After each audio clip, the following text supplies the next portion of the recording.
السلام عليكم ورحمة الله وبركاته. اهلا بيكم يا كل متابعينا على قناتنا كريز وحبان. النهارده ان شاء الله هنعمل الفول المدمس. مفيش اي سحور في رمضان بيخلى من الفول، وهو عنصر مهم جدا معانا. فان شاء الله هندمسه بطريقة سهلة كده، وهنعمله بسرعة وهيستوي معاكي بسرعة جدا. انا جبت ربع كيلو من الفول، نقعته 4 ساعات، ومعايا كمان معلقة ونص من العدس، ومعلقة ونص من الرز، وثلاث معالق من الفول المدشوش. الفول نقعته 4 ساعات زي ما قلت لحضرتك، وغيرت عليه المية مرتين، والمية بتكون سخنة. اما العدس والرز والفول المدشوش لا، ما نقعتهمش ولا حاجة، انا بس غسلتهم وصفيتهم كويس. هحط بقى كل المكونات بتاعتي دي على بعض، وبعد كده هنشوف هنعمل ايه. طبعا حضرتك عندك دماسة هتحطي فيها، عندك حلة هتستعمليها عادي جدا، هيدينا نفس النتيجة.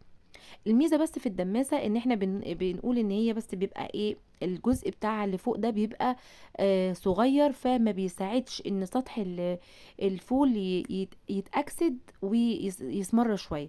لكن هو عادي جدا ان انت تدمسي في حله، مفيش اي مشكله.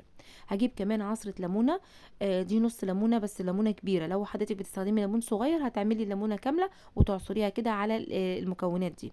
وهنحط كمان معلقه هرميه من السكر، معلقه صغيره من السكر. ومعايا كمان هيبقى معايا معلقه من البابريكا. البابريكا هنا بتدي لون حمار كده للفول، وبتخليه لونه حلو قوي، ويعني ايه زي الفول اللي انت بتجيبيه من بره. ونص كمان معلقه من الكركم، بيخليه بقى اصفر. لو انت بتحبي الفول اللي هو المصفر شويه الكهرماني ده، بيخليه لونه حلو قوي الكركم. هحط بقى عليها ميه سخنه تغطي الفول وتعدي بشويه كده، وبعد كده هرفعه على النار، على نار عاليه. واول ما يغلي هيبقى على نار شمعة هاديه جدا. طب وهو على النار احتاج ميه، طبعا لازم تضيفي ميه تكون سخنه.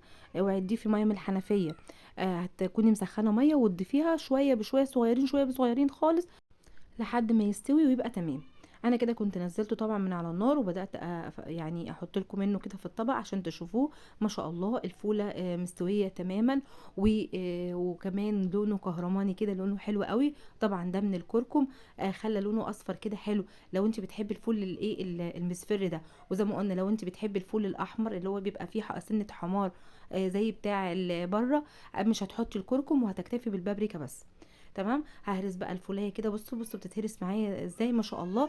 طب لو حضرتك مثلا عاوزه تضربيه في الخلاط او في الكبه وتطحنيه، اوكي مفيش مشكله لو بتحبي الفول المطحون.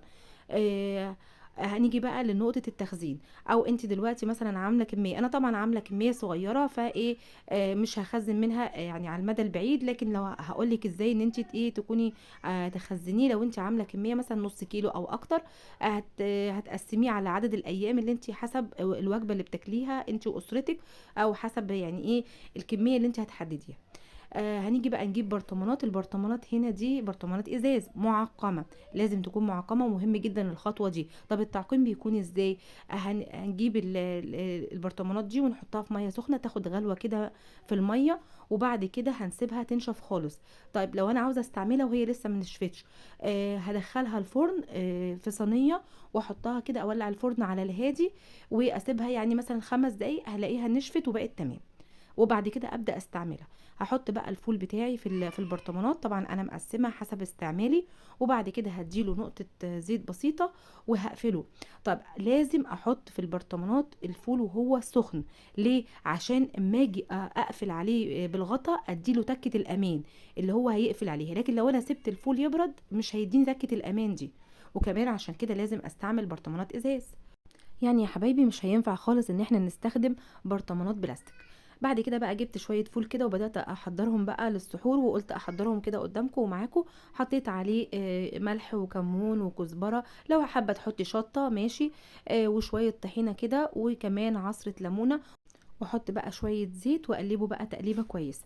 طبعا ده حسب بقى ما تعودتي حضرتك تحضري الفول. في ناس بتحبه بالزبده، في ناس بتحبه بالسمنه البلدي، في ناس بتحبه بالزيت الحار او بالزيت العادي. كل واحد حسب ما تعود يحضر الفول بتاعه. يلا بقى يا بنات نحاول نرجع ان احنا نعمل كل حاجه في البيت بنظافه، ونبقى متاكدين من الحاجات اللي احنا بنقدمها لاولادنا عامله ازاي. وبكده بتكون الوصفة بتاعتنا خلصت، يا رب تكون عجبتكم وتجربوها إن شاء الله وتقولوا لي رأيكم، وإن شاء الله أشوفكم في فيديوهات جاية كتير. ما تنسوناش بقى في اللايك والشير، ولو انت أول مرة تشوفيني يشرفني إن انت تشتركي في قناتي وتفعلي زر الجرس عشان يوصل لكم كل جديد بننزله بإذن الله. وأشوفكم على خير في فيديوهات تانية، والسلام عليكم ورحمة الله وبركاته.